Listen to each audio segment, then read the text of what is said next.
Chapter 11. Natigilan ako sa narinig ko. Kahit napalapit na kami ni Lolo Eman sa isa't isa, ni minsan ay hindi ko sinabi sa kanya ang totoong pinanggalingan ko, kung paanong hanggang ngayon ay inililihim ko pa rin iyon kay Gabriel. Natatakot kasi ako na baka hindi nila matanggap kung anong pagkatao ang meron ako. Kaya nga nagulat ako kung paano nalaman ni Lolo na Kuya at Papa ang totoong naghihintay sa akin at hindi talaga sina Lolo Magno at Lola Iska. Bigla akong kinabahan. Ang totoo niyan, matagal ko nang alam kung sino ka talaga, Bella. Noong unang beses pa lang nating pagkikita sa Unisan noon, agad na paliwanag ni Lolo Eman dahil nabasa niya siguro ang pagtataka sa mukha ko. I'm sorry kung pinaimbestigahan kita noon, hiha. Muli niyang inabot at pinisil ang aking kamay at apologetic na tumingin sa akin. Gusto ko lang makilala ng lubos ang taong pinagkatiwalaan ko kay Gabriel. Naiintindihan ko po kayo, Lo. At sorry kung nagsinungaling po ako sa inyo. Lalo na kay Gabriel. Nahihiya na napayuko ako ng ulo. Hindi ko kayang tumingin ng diretsyo sa kanya. Nakokonsensya ako sa panloloko ko ng matagal sa kanila ng asawa ko. Natakot po ako na baka ibalik niyo ako sa totoong pamilya ko kapag nalaman niyo ang totoo. Natakot din po ako na baka mahanap ako ni na Papa at Kuya. Sigurado po na pipilitin nila akong umuwi. Ayaw ko pong malagay sa panganib ang buhay niyo ni Gabriel, Lo. Muling pamatak ang aking mga luha nang magangat ako ng mukha at tumingin sa kanya. Nakakahiyaman po, pero isang drug lord po ang papa ko at kanang kamay niya si Kuya. Gusto po nila akong ipakasal sa kumpadre niya na drug lord din para mas maging mayaman pa po ang family namin. Kumuyam ang aking mga kamay nang maalala ko ang aking pamilyang pinanggalingan. Isang taon na pilit kong binura sila sa aking isipan para mamuhay ng normal. Pero ngayon na naungkat na naman ang tungkol sa kanila, nanimbalik sa akin ang takot at katotohanan. Na kahit anong takbo at tago ang gagawin ko, hindi ko kailanman matatakasan ang katotohanan na dugong criminal ang nananalaytay sa kaugatan ko. Simula pa po sa mga ninuno ni Papa, sindikato na po sila. Ayoko pong manahin iyon ng mga magiging anak ko kaya umalis po ako at nagtago. Nagsusumamo na hinawakan ko ang kamay ni Lolo Eman. Kaya parang awa niyo na po, huwag niyo na akong ibalik kina Papa at Kuya. Baka po kung ano pa ang mangyari kay Gabriel kapag nalaman nilang nag-asawa na ako. Baka pati ang kumpadre niya na may gusto sa akin, patayin din tayo. Akala ko magugulat si Lolo Eman sa mga revelasyon ko. Pero bukod sa simpatiya, napansin ko rin ang pagtiimbagang niya. Alam ko na rin ang tungkol sa pamilyang pinanggalingan mo, hiha. At sinisiguro ko sa'yo na walang mangyayaring masama sa pamilyang ito. Hindi sila maglalakas ng loob na galawin tayo dahil kaibigan ni Gabriel ang matinik na Interpol agent na si Makisig Ledesma. Kaya kahit malaman man nila na nasa poder ka namin, hindi ka nila babawlan. Kaya nga sinasabi ko sa'yo na sana matagpuan mo rin sa puso mo ang pagpapatawad sa Papa at Kuya mo. Dahil nito lang, nalaman ko patuloy ka pa rin nilang hinahanap at nagsisisi na sila sa ginawa nila sa'yo. Lalo na ngayon na may sakit ang Papa mo. Hiling niya na makita ka niya kahit sa huling sandali ng buhay niya. At bilang kagaya niya na bilang na lang din ang araw sa mundo, naiintindihan ko ang sakit na nararamdaman niya na aalis kang hindi man lang makita ang isa sa mga mahal mo sa buhay, puno ng pagpapaunawa ni Lolo Eman. Sinasabi niyo po ba na babalik na ako sa pamilya ko, Lo? Naguguluhan na tanong ko dahil kanina lang, hiniling pa niya sa akin na huwag ko raw iwanan si Gabriel. Bilang magulang, yes, hiha. Maluha-luha ang mga mata na tumago si Lolo Eman. Makipagkita ka sa ama ko kahit sa mga nalalabing araw na lang niya, Bella. Ikaw na lang ang hinihintay niya. Alam ko na mahal ka niya. Namalayan ko na lang ang tila ulan na pagbuhos ng aking mga luha at pagyugyug ng aking mga balikat nang malaman ko ang kalagayan ng aking ama. Batid ng Diyos na sa kabila ng mga kasalanan nila sa akin, mahal na mahal ko pa rin si Papa. At kahit sobrang galit ko sa kanya, kailanman ay never kong hiniling na mangyari sa kanya ang ganito. Pero paano ho si Gabriel, Lolo? Paano ho kung hindi na ako makabalik? Sinapo niya ang aking mukha. Sisiguraduhin ko na makakabalik ka, hiha. Makakabalik ka sa piling ni Gabriel. Mahal kita na parang tunay ko na ring apo. Kaya hiling ko rin na maging maayos ang buhay mo bago ako umalis, lalo akong napahagulhol ng sugurin ko ng yakap si Lolo Eman. Hindi ko akalain na bukod kina Lolo Magno at Lola Iska, makatatagpo pa ako ng isang kagaya niya na ituturing at mamahalin din ako na parang tunay na kadugo. Mahal na mahal ko din po kayo. At sorry kung nabigo ko po kayo na tuparin ang pangarap nyo noon kay Gabriel. Ang pangarap nyo na magkaroon ng apo. Lalo lamang nadurog ang aking puso kahit ilang beses nang sinabi sa akin ni Lolo Eman na katulad ni Gabriel ay tanggap din niya ang itinadhana sa amin ng Diyos. Huwag mong sisihin ang sarili mo, hiha. Wala kang kasalanan. Puno ng pagpapaunawa na tinapik-tapik ni Lolo Eman ang aking likod upang patahanan ako. Huwag kang mawalan ng pag-asa. In God's time, magkakaroon din kayo ng anak ni Gabriel, mabubuo rin ang pamilya nyo. At huwag mo akong alalahanin. Dahil kahit wala na ako, sigurado ako na makikita ko pa rin ang mga apo ko at magiging masaya kami ng lola nyo na pinapanood kayo. Ang mahalaga ay patuloy kayong nagmamahala ni Gabriel. Sa sinabing iyon ni Lolo ay nabawasan ang kirot sa puso ko. Sa kabila ng mga luhang umaagos sa mga mata ko ay napangiti ako. Para kasing na-imagine ko bigla ang isang eksena na sinasabi niya, layong magkasama kami ni Gabriel at pareho naming hawak ang mga kamay ng aming anak. Habang silang dalawa ni Lola ay nakalutang sa ulap. Nakangiti na nakatanaw sa amin. Mangyayari pa nga kaya ang bagay na iyon. Nagising ako na may magandang ngiti sa aking mga labi. Ang daming magagandang bagay ang nangyari sa akin sa mga nakaraang taon na ipinagpapasalamat ko sa Diyos hanggang ngayon. Lalo na ang pagiging parte ng buhay at pagiging asawa ng kaisa-isang lalaking minahal ko. Pero kakaiba ang umagang ito. Actually, kagabi pa lang. At batid ng Diyos kung bakit. Mas tumiimas ang aking ngiti nang tumagilid ako ng higa at humarap sa asawa ko. Ang sarap sa pakiramdam na makita siyang sa wakas ay natutulog na uli ng mahimbing. Halos isang buwan din kasi na palaging may luha sa kanyang mga mata kapag nakapikit. Hindi man niya sabihin sa akin, ramdam ko naman na masyado niyang dinibdib ang pagkawala ng lolo niya. Yes, it's been months simula nang mawala si Lolo Eman. Kahit ako man, sobrang bigat pa rin ng dibdib ko dahil sa pagkawala niya. Ganoon din ang lahat ng mga nagmamahal sa kanya. Ramdam ko yun kahit dito lang sa mansyon. Pero kailangan kong magpakatatag para kay Gabriel. He needs me. Lalo na this past few days, napapadalas ang pagsakit ng ulo niya. I love you, mahinang bulong ko sa likod ng tainga niya. Wala naman akong intensyon na gisingin siya. Kaya sobrang hinanyo na halos ako lang ang nakarinig. Gusto ko lang iparamdam sa kanya na naririnig man niya o hindi, nakikita man niya o hindi, naaalala man niya o hindi, mahal na mahal ko pa rin siya. Hey, good morning. Nagulat ako nang bigla na lang nagsalita si Gabriel. And when he opened his eyes, he looked at me intently with a smile on his face. Good morning, too. Sorry kung nagising kita. Masuyong hinaplos ko ang kanyang buhok. Sige na, matulog ka pa. It's too early. Mamayang 9 AM pa naman ang pasok mo sa Kapitolyo, di ba? Ilang segundo rin na hindi sumagot ang asawa ko. Patuloy lang niya akong tinatitigan ng matiim. Kapag kuwan ay umiling siya at buong pagmamahal na hinagkan ako sa noo. Happy first wedding anniversary, baby. I love you so much. Automatikong nanlaki ang mga aking mga mata sa tinuran niya. Natutap ko ang aking bibig. Bakit ba nawala Leon sa isip ko? Samantalang binabalak ko na kagabi pa na agahan sa paggising para unahan ko siya sa pag-greet. Palagi na lang kasing si Gabriel ang naunang nakakaalala kapag may espesyal na okasyon, lalo na tuwing monthsary namin. Siguro dahil na rin sa sobrang excitement ko simula pa kagabi. Naunahan mo na naman ako. Pwede bang magpalit ka naman ng bati sa susunod na buwan? Kunway nakasimangot na reklamo ko. Para mauna naman ako.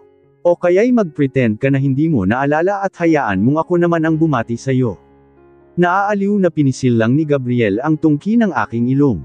You're so cute, babe. Hindi naman iyon kailangan, eh. Batiin mo man ako o hindi, masaya pa rin ako at hindi magbabago ang love ko sa'yo. Layong nakatagal ka sa'kin ng 1 year bilang asawa, sobra-sobra na. Ikaw at ang love mo sa'kin ang pinakamagandang blessing na natanggap ko sa buhay ko, Arabella. Saglit akong natigilan at napaisip nang mabanggit niya ang salitang blessing. Gustong-gusto ko nang sabihin sa kanya ang dahilan ng kasiyahan at excitement ko simula pa kagabi. Pero hindi pa ito ang tamang oras. Mas okay kung sasabihin ko sa kanya mamaya sa dinner date namin. Saan nga pala tayo magdi-date mamayang gabi? I know na may inihanda ka. At utang na loob, sabihin mo na sakin, natatawang wika ko sa kanya kapag kwan. Malapit na akong magkaroon ng heart attack dahil palagi mo na lang akong sinusurprise. Actually, biro ko lang naman iyon. Sobrang saya ko nga sa tuwing sinusurpresa niya ako. Pero gusto ko lang na may iba mamayang gabi. Gusto kong maging handa sa gagawin ko. This time, si Gabriel naman ang iso-sorpresa ko. Bagay na siya na lang palagi ang gumagawa sa loob ng mga panahong pagsasama namin. Okay, babe, naaaliw na tumango lang ang asawa ko bago ngumiti. Dapat nga surprise yun. Pero dahil ayokong magkaroon ng heart attack ng mahal kong asawa kayo I'll tell you na. Nagpa-reserve ako ng dinner sa paborito nating restaurant. Sinabi niya sa akin ang pangalan yun at ang eksaktong oras. As usual, buong restaurant naman ang binayaran niya kaya solo na namin.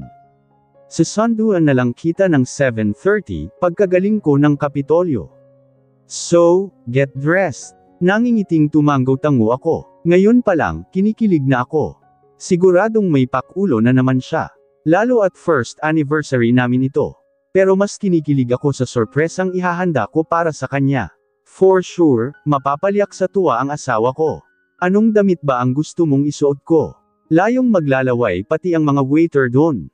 Napabunghalit ako ng tawa dahil sa biglang pagdilim ng mukha ni Gabriel sa biro kong yun. No, agad na saad niya sa tonong kumokontra. Wear a long dress. You are for my eyes only. I know. Kinikilig na pinindot ko ang dulo ng kanyang ilong. Banibiro lang naman kita. I'm all yours, Gabriel. Dahil ikaw lang Nornan ang mahal ko. Mabilis namang umaliwalas din ang mukha ng aking asawa. Alam na alam mo talaga kung paano ako suyuan. I smiled at him. Syempre, mahal kita, eh. Ayaw kong nakikita kang nakasimangot. Lalo na kapag sad ka. Nalulungkot din ako, nalulungkot ang puso ko. Kaya gusto kong malaman mo na masaya akong makita na kahit papaano, nakakatulog ka nang hindi umiiyak simula nang mawala si Lolo Eman. Sumeryoso ako nang sipuin ko ang mukha ni Gabriel. So, don't be sad na, ha? Kasi kung nasaan man ngayon si Lolo, for sure na gusto niyang maging masaya lang tayo palagi. Ayaw no na nalulungkot tayo, di ba? Lalo ka na, kasi mahal na mahal ka niya. Alam mo pa rin pala na umiiyak ako sa gabi kahit anong tago ko. Gabriel sighed before he stared at her. I'm sorry, babe. Promise, pipilitin ko na makapag-move on agad sa pagkawala ni Lolo Eman. Para hindi ka na malungkot. That's my gab. I winked at him prettily. Don't worry dahil nandito lang naman ako sa tabi mo. Tutulungan kita. Puno ng kaseryosohan ang mukha na hinaplos ni Gabriel ang pisngi ko. Kaya ang swerte-swerte ko, kasi may asawa ako na tulad mo. I can't imagine my life without you, babe. Honestly, natatakot ako na tuluyan nang bumalik lahat ng memories ko. I'm afraid that I might lose you. Arabella, hindi ko kakayaning mabuhay na wala ka. Agad kong ipinatong ang aking daliri sa ibabaw ng mga labi ni Gabriel bago pa man niya masabi na naman ang kinatatakutan niya. Says, just kiss me and you'll know. Nilangkapan ko ng kapulyohan ang boses ko para i-divert ang takot na nababasa ko na naman sa mga mata ng aking asawa. And that made him smile. Unti-unting sumungaw sa kanyang mga mata ang pag-asa. Okay, I'll kiss and I'll make you pregnant this time. Just don't leave me, please. Pinamulahan ako ng mukha dahil umatake na naman nagkapilyuhan niya. I'm hopeful, Gabriel. I'm hopeful, sagot ko habang may pidgel ng ngiti sa aking mga labi. At hindi ako mawawala sa'yo. Pangako ko yan. Pero kahit hindi man layong mangyari ngayon, palagi mong tatandaan na hindi magbabago ang pagmamahal ko sa'yo, Arabella. I promise you that. Masuyo na sinapo niya ang aking mukha. He looked at me deeply for a while. Maya-maya lang ay naramdaman ko na ang mga labi ni Gabriel na lamapat sa aking mga labi at nakapatong na siya sa aking ibabaw. Gabriel, naibok ako ang aking bibig habang inaalis niya ang undies na nasa ilalim ng aking manipis na pantulog. Pakiramdam ko ay agad na kiniliti ang aking pempem nang dumampi ang mainit niyang palad sa hita ko. Kuya Gab, pwede ba akong sumama sa iyo sa Kapitolyo? Napahinto kami sa paghaharutan ng aking asawa habang palabas kami ng bahay nang sumunod sa amin si Phoebe na nakabihis din. Papunta na ng munisipyo si Gabriel at ihahatid ko siya sa garahe. Hindi na ako nagulat sa tanong na iyon ng kinakapatid niya. Dahil sa loob ng 2 buwan na pananatili niya rito, sanay na akong magkasama sila palagi. Ni hindi na nga ako nagtaka kung bakit hanggang ngayon ay nandito pa rin siya. Samantalang ang sabi niya noon, 1 buwan lang ang bakasyon niya rito. Dapat nga isasama na siya ng kanyang mga magulang noong umuwi rito ang mga iyon nang mamatay si Lolo Eman.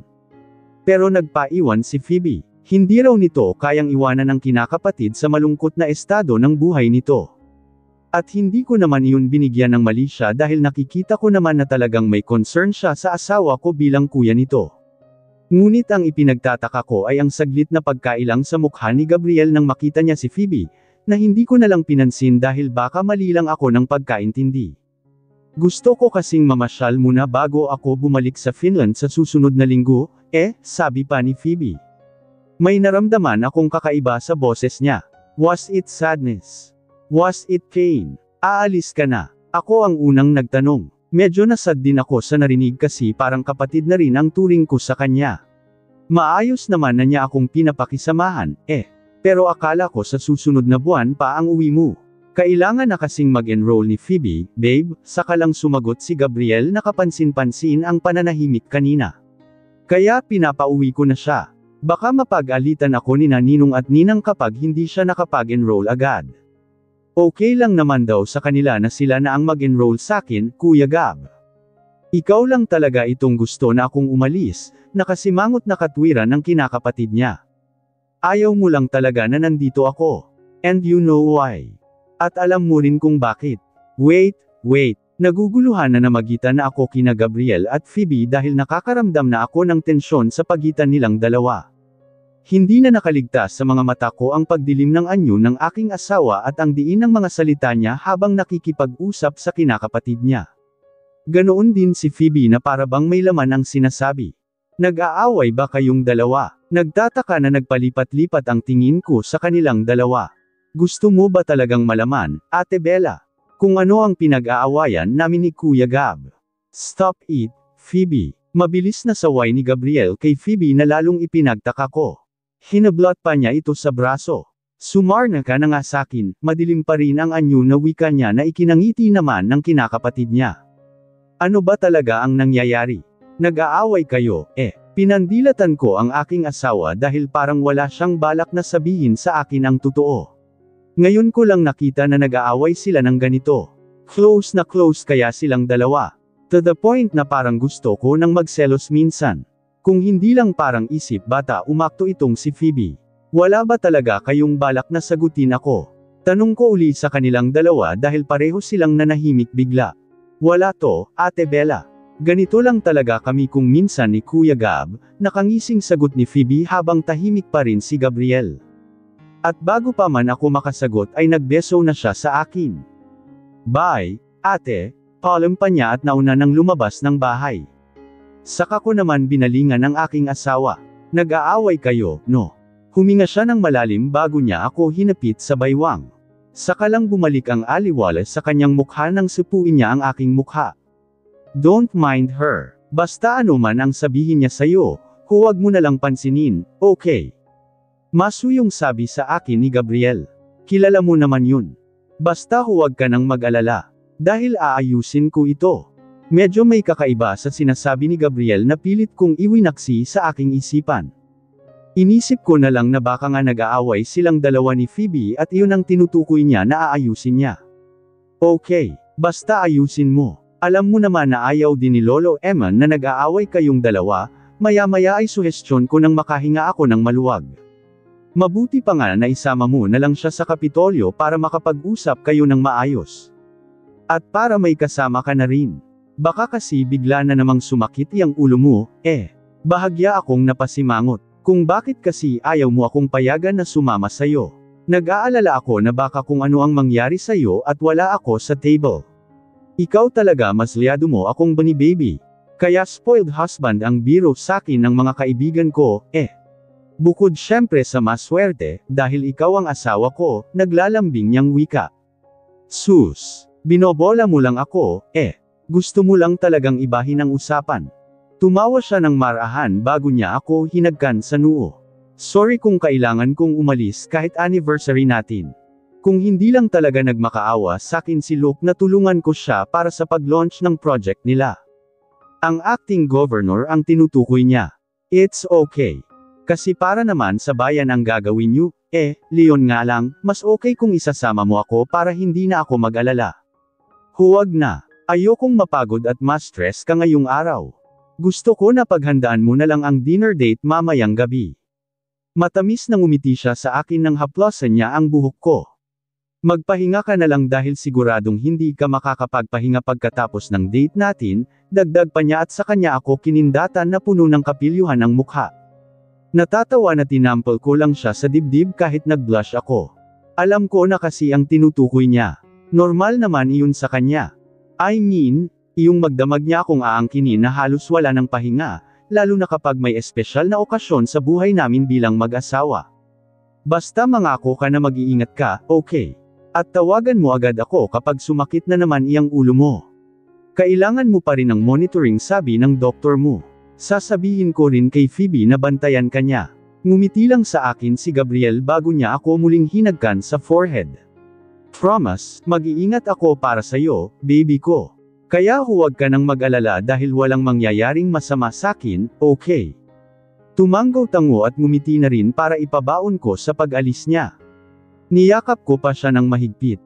Hindi ko alam kung bakit bigla kong naramdaman na ngayon pa lang ay nami-miss ko na siya ng sobra. Sabagay, palagi ko naman itong nararamdaman kapag naghihiwalay kami. Kahit ilang oras lang. Ganoon ko lang talaga siguro kamahal ang asawa ko. I love you so much, Gabriel. Palagi mo sanang tatandaan yun, ha? Paglalamang ko nang kumalas ako sa mahigpit na yakap ko sa kanya at yumapos sa batok niya. Tinitigan ko siya ng direkta sa kanyang mga mata para ipakita sa kanya ang pagmamahal na sinabi ko. Ilang minuto rin yata na pinakatitigan ko lang ang mukha niya na para bang kinakabisado ko ang bawat detalye niyon kahit memoryado ko naman na dahil palagi ko naman siyang tinititigan ng ganito kapag tulog o kaya kapag hindi siya nakatingin sa akin. I can't explain, but I have this weird feeling na parang ewan. I just took a deep breath bago ako tumingkayad at mainit na hinalikan ang mga labi ni Gabriel. Mahal na mahal kita. Nangislap ang mga mata ng aking asawa sa ginawa kong iyon. Kitang-kita ang nakasungaw na kasiyahan sa kanyang mga mata matapos ko siyang halikan. I love you, Toto, baby ko. Huwag mo rin layong kalimutan, ha? No matter what happens, ikaw at ikaw lang ang mamahalin ko. Wala nang iba pa. Kapag kuwan ay hinagkan niya ng marubdob ang mga labi ko na agad ko namang tinugon. Ramdam ko ang higpit ng yakap sa akin ni Gabriel habang naghihinang ang mga labi. Ganoon din ako sa paglambutan sa leeg niya. Pinagdikit ko pa ang aming mga katawan para maramdaman ko ang init ng katawan niya. Halos ayaw na naming bumitaw sa isa't isa nang palalimin pa niya ang paghahalikan namin. Parang walang kasawa na nagsipsipan kami ng dila. Samantalang ilang beses nang may nangyari sa amin ngayong umaga.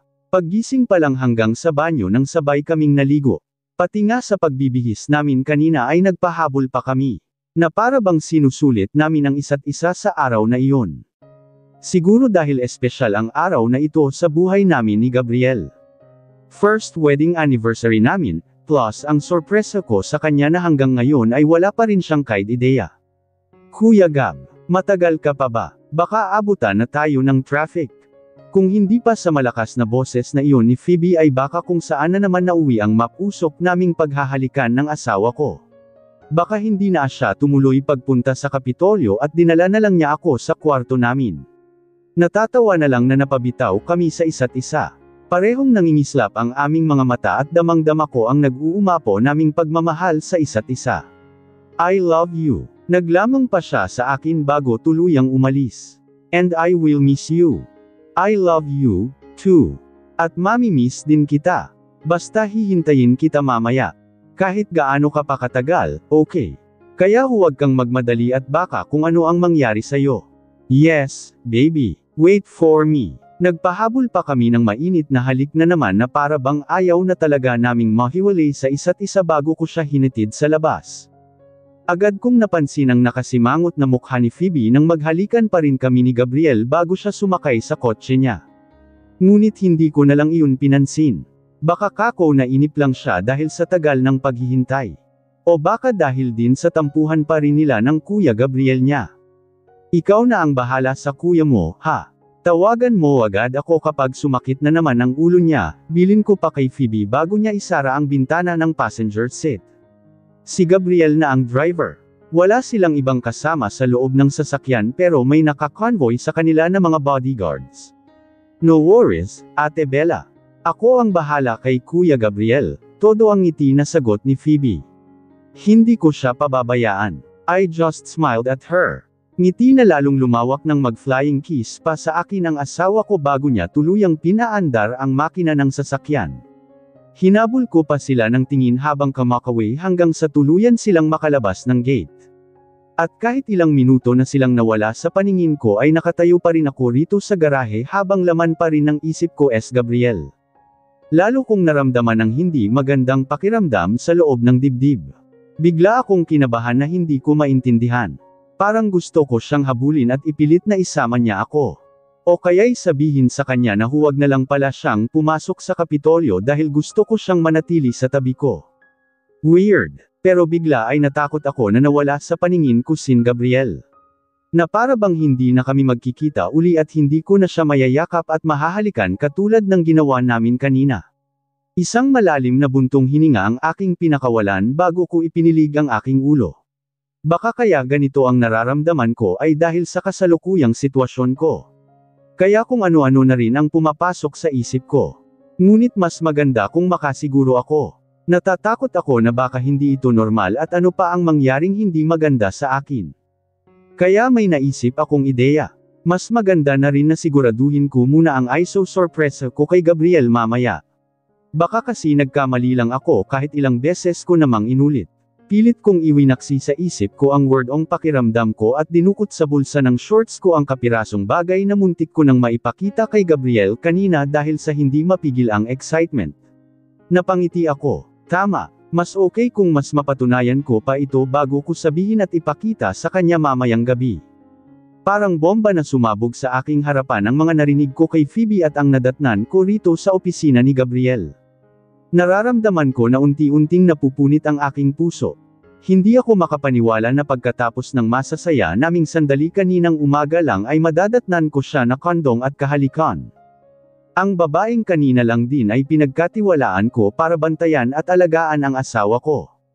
Ano ang nangyayari? Nananaginip lang ba ako? Parang sasabog ang dibdib ko.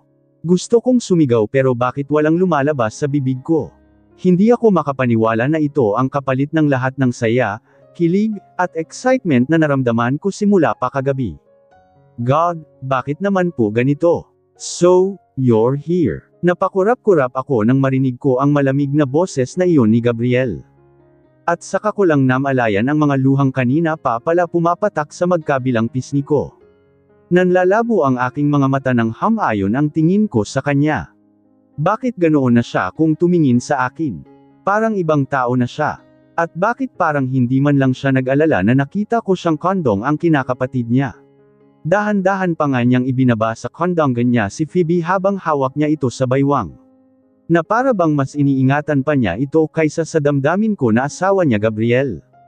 Isinantibi ko ang galit na nararamdaman ko sa aking puso dahil sa mga nakita at narinig ko kanina. Inuna kong iintindihin kung bakit ganoon ang reaksyon ng asawa ko. Parang ibang tao ang nakita niya at hindi ako. Wala ang pagmamahal, ang pagsuyo. Gaano na ba katagal ang maghapon para ganoon kabilis magpalit ang damdamin niya para sa akin? Hindi kaya. Ilang hakbang na lang ako mula sa kinatatayuan ko nang bigla kong naisip na hindi kaya. Bumalik na lahat ng alaala niya. At hindi na niya ako nakikilala bilang asawa niya. Pero kailan pa? At paano? Bakit hindi man lang ako tinawagan ni Phoebe? Ang daming tanong ang sunod-sunod na pumapasok sa isipan ko ngunit kahit isa ay hindi ko kayang sagutin. Patuloy ko lang na nararamdaman ang maiinit na likidong umaagos mula sa mga mata ko. Sa takot na baka tama ang hinala ko, hindi ko na nagawang langat ang mga aking mga paa. Natatakot akong lumapit kay Gabriel. I am trembling in fear. Paano nga kung ito na ang araw na kinatatakutan ko? So, you're my wife now. Nagtagumpay ka pala sa plano mo na akitin ako. Gabriel, naguguluhan na napatingin ako sa kanya, sinalubong ko ang galit na tingin niya sa akin. Parang lalo lang akong naiiyak. Hindi ako sanay sa ganiyang titig niya sa akin. Kailanman ay hindi ko naranasan na titigan niya ako ng ganun kahit noong simpleng magkakilala pa lang kami. Bigel ay naging ibang tao sa paningin ko ang aking asawa. Ano ba ang nangyayari sa'yo, asawa ko? Ano ba ang pinagsasabi mo? All of his memories are coming back now, Ate Bella. And sad to say, hindi ka kasama dun bilang asawa niya. Si Phoebe ang sumagot at ibinulong lang niya iyon sa akin. Naiintindihan ko na kung bakit parang imbes na simpatya, parang natutuwa pa siya. Sa nakita ko na ginawa niya kanina sa asawa ko, malinaw na may pagnanasa siya kay Gabriel at hindi lang basta kapatid ang turing niya. So, stop acting like one. Dahil kahit kailan naman never kang naging asawa sa kanya. Pera lang ang habol mo sa kanya kaya sinamantala mo ang pagkakaroon niya ng amnesia at pinakasalan siya, aniya sa papalakas na boast na parabang sinasadya iyong ipar-inag sa asawa ko. Nanlaki ang aking mga mata sa akusasyon na iyon ni Phoebe. Ramdam ko ang pagtindi ng galit na nararamdaman ko sa kanya. Hindi ko na napigilan ang aking sarili at sinugod ko siya. Walang hiya ka. Ang kapal naman ng mukha mo na harap-harapan akong sirain kay Gabriel. Alam naman nating lahat na hindi iyan totoo. Malakas na hinayla ko nagkanyang buhok dahil sa sobrang gigil ko. Let me go, Ate Bella. Nasasaktan ako. Bakit ka ba nagagalit sakin? Sinasabi ko lang naman ang totoo, patuloy na pagsisinungaling ni Phoebe habang nagpupumiglas sa pagkakahila ko sa buhok niya. Pero galit na galit talaga ako sa kanya. Wala akong balak na pakawalan siya hanggat hindi niya itinatama sa harapan ni Gabriel ang mga kasinungalingan niya. Kuya Gabriel, please help me. Palagi na lang akong sinasaktan ng ganito ni Ate Bella kasi nagseselos siya sa closeness natin. Aba, talagang hindi ko na natuloy sa pagsampal sa mukha si Phoebe. Naiwan sa ere ang kanang palad ko dahil bigla na lang pumagitna si Gabriel. Akala ko sasawayin niya ang kinakapatid niya. Ngunit nagitla ako dahil sa halip ay ako pa itong pinatigil niya at itinulak palayo sa walang hiyang babae. Gabriel, hindi makapaniwalang bulalas ko. Bakit siya pa ang pinuprotektahan mo? Ako ang asawa ko, Gabriel. At sinungaling ang babaeng lain. Umiiyak na hiyaw ko. Sobra akong nasasaktan sa ginawa niyang pagtulak sa akin na parabang ang laki-laki ng kasalanan ko. Dahil sa ginawa niya kaya lalo lang tumindi ang galit ko kay Phoebe at sinugod ko siya ulit. Stop hurting my sister. Malakas na sigaw niya sa akin na nagpatigil sa akin. Parang pinipiga ang aking puso na napatingin ako kay Gabriel. Unti-unti ko nang naiintindihan na kaya siya nagkakaganito dahil naniniwala ako sa sinasabi ni Phoebe na bumalik na ang alaala niya at ako naman ang nakalimutan niya. Pero hindi pa yun kang ay proseso ng utak ko. Ayaw pang tanggapin ng puso ko. Kapatid, may kapatid ba na naghahalikan, Gabriel? Punong-puno ng hinanakit na sambat ko sa kanya habang walang patid sa pagtulo ang aking mga luha. Ganun mo ba kung yakapin at kondongan ang kapatid mo? Ha! Hindi ko na rin napigilan ang sumigaw. Kailangan kong ilabas ang galit ko dahil feeling ko, parang biglan na lang akong tatamba. Kahit hindi mo man ako maalala, asawa mo pa rin ako. Gabriel looked at me with so much anger in his eyes. Asawa mo ako dahil sinamantala mo ang pagkawala ng memories ko, Arabella. Sinamantala mo ang kabutihan ko sa'yo. Kung alam ko lang na ganito ang gagawin mo sakin, sana hindi na ako naging mabait sa'yo. Hindi sana ako naniwala sa pagiging inosente mo. Punong-puno ng sarkasmo na tumawa ang aking asawa. Leon pala, planado mo ang lahat. Ano ang ibig mong sabihin, Gabriel? Alam ko na ang lahat, Arabella. I know who really you are. Pagalit na sagot niya. Alam ko nang hindi ka totoong anak mahirap lang, na hindi mo totoong lolo at lola sina Lolo Magno at Lola Iska. Na ginamit mo lang sila sa plano mo na akitin ako kaya nagtrabaho ka as maid kina Luigi.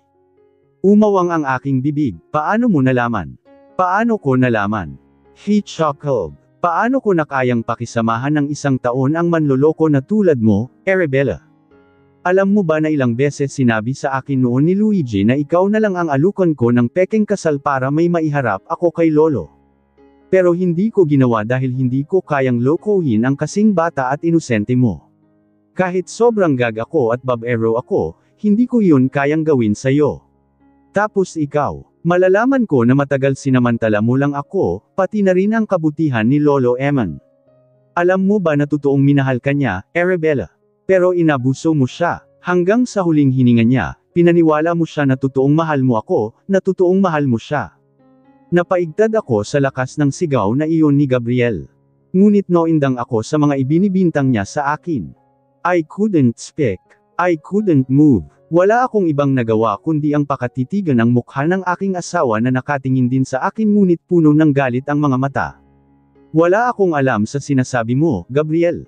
Totoong minahal ko kayo ni Lolo Eman, lumuluha na pagtatanggol ko sa aking sarili. Parang hindi ko na kaya ang paninikip ng dibdib ko dahil sa sobrang sakit. Enough of your lies, Ate Bella. Dahil alam na namin ni Gabriel na bago namatay si Lolo Eman, hinangian mo siya ng 1 bilyon. Alam na rin namin na pamangkin ka ni Ilona Matias, ang gold digger na ex-fiancé ni Kuya Gabriel. And for sure, magkasabwat kayong dalawa dahil ninakawan niya rin noon ng malaking halaga ang kuya ko. Lalo lamang akong napako sa aking kinatatayuan. Hindi ko magawang itanggi ang mga naunang ibinibintang nila sa akin dahil sa katotohanan ng mga huling sinabi ni Phoebe. Pero sa pagkakataong ay hindi ko siya pinatulan. Sa halip ay hinarap ko ang aking asawa para magmakaawa na pakinggan niya ako. Gabriel, please believe me. It's true na tita ko nga si Ilona Matias.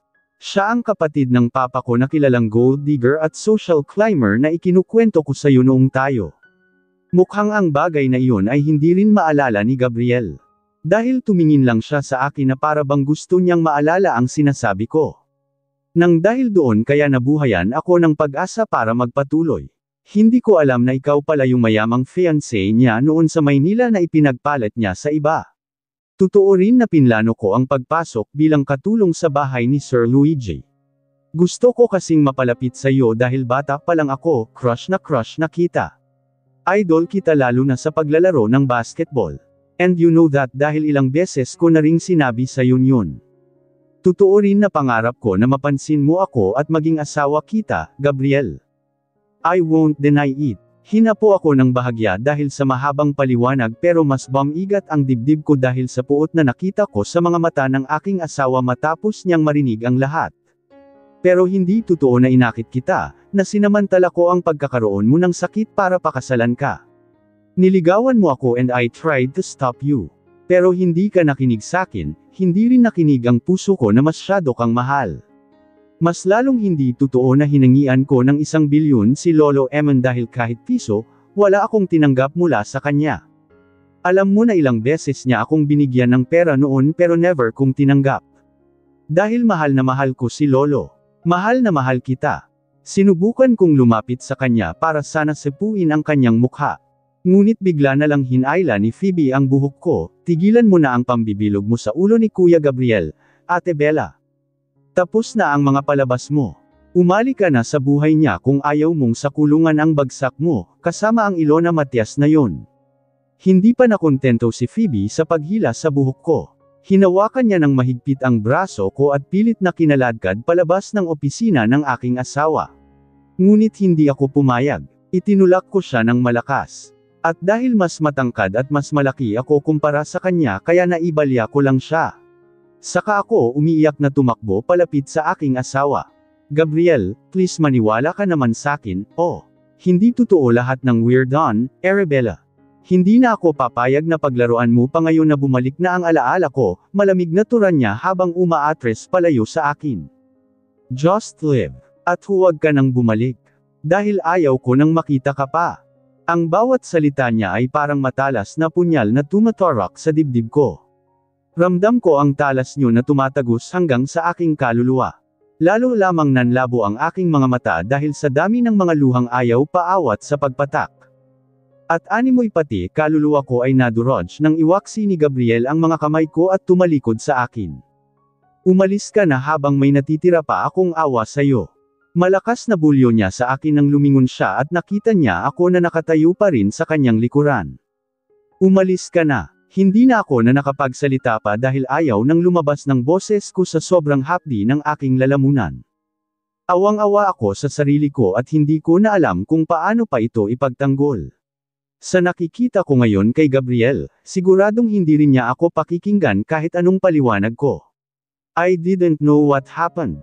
Kung paanong sa isang iglap lang ay nalaman niya ang lahat ng ito at abot langit na ang galit niya sa akin. Samantalang kaninang alas 7 lang ay tumawag pa siya akin at wala akong naramdamang kakaiba o na may nagbago sa kanya. Matalim ang tingin na ipinukol ko kay Phoebe. Hindi ako nagsalita at nagtatadyos lang ang bagang ko. Ngunit malakas ang kutob ko na may kinalaman siya sa mga nangyayari. At iyon ang kailangan kong alamin. Muli akong humarap kay Gabriel habang walang patid sa pamamalisbos ang aking mga luha. Aalis ako ngayon, Gabriel. Pero hindi ibig sabihin yun na susukwan na kita. Nangako ako sa iyo at kay Lolo Eman na kahit anuman ang mangyari ay hinding-hindi kita liwanan, punong-puno ng damdamin na sabi ko at hindi man lang ako nag-abala na panasan ang aking mukha na hilam sa mga luha. At hinding-hindi ko kayo bibigway. Lalong-lalo ka ha, mahal ko. Dahil mahal na mahal kita. Napansin ko na sandaling natigilan ang aking asawa matapos niyang marinig ang mga sinabi ko. Tumiim ang tingin niya sa akin. Nakita ko na parang pinipilit na naman ang kanyang sarili na alalahanin ako. Pero bigla na lang siyang napaigik at napasigaw ng malakas. Dali-dali naman akong sumaklolo ngunit lalo lamang akong nasaktan dahil ipinagtulakan niya ako. Phoebe, malakas na sigaw ng aking asawa habang namimilipit sa sakit. Hindi ko na alam kung paano pa iindahin ang paninibugho ng aking puso dahil mas pinili pa niya na damayan siya ng babaeng iyon kaysa sa akin na asawa niya. Umalis ka na. Utang na loob, umalis ka na. Paulit-ulit at pasiga na pagtatuboy ni Gabriel sa akin. Napansin ko na sa bawat paglapit at paghawak ko sa kanya ay lalo lang siyang namimilipit sa sakit. Masakit mang tanggapin na kabaligtaran na ang nangyayari ngayon ngunit iyon ang nakikita ko sa sitwasyon namin. Kung dati ay ako lang ang naalala at nakakatulong sa kanya, ngayon naman, ako na ang nagpapahirap sa aking asawa. At sapat na yun para mabiyak ang puso ko. I'm sorry, Gabriel. Promise, babalikan kita. Pinigil ko ang aking sarili na lalong mapahulgol ng iyak habang dahan-dahan akong uma-address palayo sa kanya. Hindi ko kaya naiwanan siya sa ganoong sitwasyon. Pero nang makita ko na unti-unting nababawasan ang pamimilipit niya nang makalayo ako sa kanya, pinili ko na lumayo na lang muna at huwag mo nang ipilit sa kanya ang sarili ko. Dali-dali akong lumabas ng pinto para hindi na niya marinig ang paghagulhol ko pero muli akong hinabol ni Phoebe. Mahigpit niya akong pinigilan sa braso at inabot sa akin ang annulment papers na naihulog ko sa sahig kanina. Sign this before you, pero bago pa man niya matapos ang sasabihin ay bigla ko nalang hinablot ang papel at walang ano-anong isinalpak ko iyon sa bibig niya. Hindi pa tayos, Phoebe. Babalik ako at babawiin ko si Gabriel. Babawiin ko ang asawa ko. I am sorry, Bella, na kayo kung wika ni Sir Luigi pagkatapos niyang aminin sa akin ang tungkol sa sinabi ni Gabriel kanina. Pinuntahan ko siya rito sa bahay niya nang malaman ko na pinuntahan niya si Gabriel. Dahil bukod sa gusto kong maliwanagan, wala naman akong ibang mapagsabihan ng pinagdadaanan ko ngayon maliban sa kanya. Ayaw ko namang magsabi sa mga dating kasamahan ko rito sa mansyon dahil siguradong kakaawaan lang nila ako o kaya ay sesermunan. Gusto ko lang namang makatulong sa problema ni Gabriel noong time na yun kaya na-suggest ko sa kanya na alukan ka ng pekeng kasal. But it doesn't mean na gusto kong paglaruan ka lang niya at saktan. That time, he's really hopeless. Sobrang allergic niya kasi talaga sa marriage. Pero nagbaka sakali ako na kapag naging asawa kanya at nakilala ng gusto, baka tuluyan kanyang magustuhan at magbago ang kaibigan ko. Since nakita ko naman na may gusto rin siya sa iyo pero pinipigilan lang niya. Hindi rin pala niya nalaman agad na bumalik na raw ang alaala ni Gabriel. Sa akin pa niya nalaman nang tawagan ko siya kagabi. Agad niyang pinuntahan ang asawa ko. At inamin nga sa kanya ni Phoebe na habang papunta raw noon si Gabriel sa restaurant kung saan ako naghihintay, nasangkot daw ang mga ito sa mild accident. Nontog daw ang ulo ni Gabriel sa manibela, dahilan para bumalik ang mga alaala nito. Kaya pala hindi niya ako sinipot at hindi ko na rin siya makontak, nakausap na rin daw ni Sir Luigi ang doktor ng kaibigan niya. So, ginawa mo akong pain. Ganon ba yun, Sir Luigi? Puno ng hinanakit na umiling ako. Gustong-gusto ko siyang sampilan. Pero may magbabago ba? Maaalala na ba agad ni Gabriel ang feelings niya sa akin? Ang dami-dami kong gustong ay sambat sa dating amo ko. Sobrang nadudurog na ang puso at hindi ko na alam kung saan ito ibubuntan para lang mawala. Pero hindi lang naman si Sir Luigi ang dapat kong sisihin, di ba? Mas malaki ang kasalanan ko kung bakit ako nasasaktan ngayon ng ganito. Kasi sa umpisa pa lang, alam ko naman na ganito ang mangyayari pero sumugal pa rin ako. Isinugal ko pa rin ang puso ko dahil sa pagmamahal ko kay Gabriel. I don't what to do, Luigi. Hindi ko alam kung saan at paano ako magsisimula uli sa buhay ni Gabriel. Gumaralgal ang boses ko nang maalala ko na naman ang aking asawa. Para akong nanghihina na umupo sa sofa. Nagsimula na namang mamalisbas ang mga luha ko. Sana panaginip na lang ang lahat ng ito. Gusto ko nang matulog at umasa na sana paggising ko, bumalik na sa dati ang lahat. Marahang umupo sa tabi ko si Sir Luigi. Hinawakan niya ang aking kamay para palakasin ang loob ko. Be strong, Bella. Everything's going to be okay. Ang sabi ng doktor, temporary lang daw ito. I mean, ang pagkalimot niya sa ibang recent details sa buhay niya. Tulad mo, positive na raw kasi ang resulta ng CT scan. Maayos na ang lahat kay Gabriel. Tuloy-tuloy na raw ang pagbabalik ng memories niya hanggang sa pinakahuling detalye. Kasama na ang mga memory niya noong may amnesia pa siya. Frustrated na napabuga ako ng hangin bago ako nagpunas ng mga luha sa aking mga mata. Paano kung hindi? Naalala ko ang sabi sa akin noon ng doktor niya. Na kahit retrograde amnesia ang tumama sa kanya, may possibility pa rin daw na kapag gumaling na siya, makakalimutan niya ang mga bagong memories na nabuo niya. At iyon naman ang maging permanente. Hindi sumagot si Sir Luigi. Narinig ko lang ang paghugot niya ng malalim na hininga na para bang may gustong aminin sa akin pero nahihirapan na gawin. Hindi mo naman kailangang magsinungaling sa akin para lang palakasin ang loob ko, Nilingan ko siya. Alam ko na sinabi rin iyon sa'yo ng doktor ni Gabriel. Nahihiya na umiling siya. I just don't want to hurt you, Bella. Mas lalong ayoko na sukuan mo ang kaibigan. I know it's selfishness.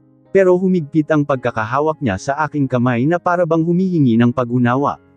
Wala na si Lolo Eman at ikaw na lang ang meron siya. I don't know kung ano ang mangyayari sa kanya kapag nawala ka. Sobrang laki ng naging changes ni Gabriel simula nang maging asawa kanya. Natatakot ako na baka bumalik siya sa dati. Lalo lang akong naiyak sa sinabi ni Sir Luigi. Kahit ako, ayaw ko rin na bumalik sa dating buhay niya ang asawa ko. Layong buhay niya na wala ako. Hindi ko kaya at mas lalong hindi ko kayang makita si Gabriel na wala na namang direksyon ang buhay. Hindi yun ang ipinangako ko noon kay Lolo Eman. Pero bilang kaibigan mo na rin, maya-maya ay pagpapatuoy ni Sir Luigi at nag-iba na ang tono ng pananalita niya. Ramdam ko na nasa akin na naman ang simpatiya niya. Gusto kong sabihin sa'yo hayaan mo muna si Gabriel. Bigyan mo muna siya ng space, pati na rin ang sarili mo, habang hindi ka pa niya naaalala. I know how much you love him. Alam ko rin na kahit hindi ko man sabihin sa'yo, hindi mo talaga siya iiwan. Pero, Bella, kilala ko kasi ang kaibigan kong yun. He's stubborn. The more na sinusuyo mo siya, lalo lang siyang lalayo sa'yo. Lalo na ngayon na alam na niyang pamangkin ka ni Ilona Matias. Alam mo ba na kung may tao man sa mundo ang isinusumpa niya hanggang ngayon, Leon ay walang iba kundi ang tita mo. Baka ikaw pa ang mapagbuntunan niya rig galit. Puno ng pait na natawa ako. Bakit ba ganito na lang ako kung paglaruan ng tadhana? Lumayo na nga ako sa pamilya ko para maging maayos ang buhay ko. Pero heto, mukhang mas lalo lang yatang masisira dahil sa tita Ilona ko na walang kasing selfish. Ni hindi nga namin alam kung nasaan siya. Kung totoo man ang sinasabi ni Phoebe na ninakawan ng tiyahin ko si Gabriel noon, for sure na nagpapakasasa na sa perang iyon si Tita Ilona, kasama ang lalaking ipinalit niya sa asawa ko. Ngunit sa kabila ng galit ko kay Tita Ilona, hindi ko mapigilan na mainggit sa kanya. Dahil naranasan niya ang mamahalin ng totoo ni Gabriel. Layong hindi lang dahil sa amnesia. Pero bakit sinayang lang ni Tita? Sinayang lang niya ang taong pangarap ko. Alam mo ba kung paan nalaman ni Gabriel ang lahat? I mean, wala nga akong kahit ideya na si Tita Ilona pala ang ikinukwento sa akin noon ni Lola Emma na babaeng nanloko at nanakit daw sa asawa ko. May kuryosidad sa mukha ko nang balingan ko si Sir Luigi. At ang nakapagtataka pa, bakit ganun kabilis? Bakit ilang oras lang ay nalaman niya agad? Pinaimbestigahan ba niya agad ako pagkabalik ng alaala niya?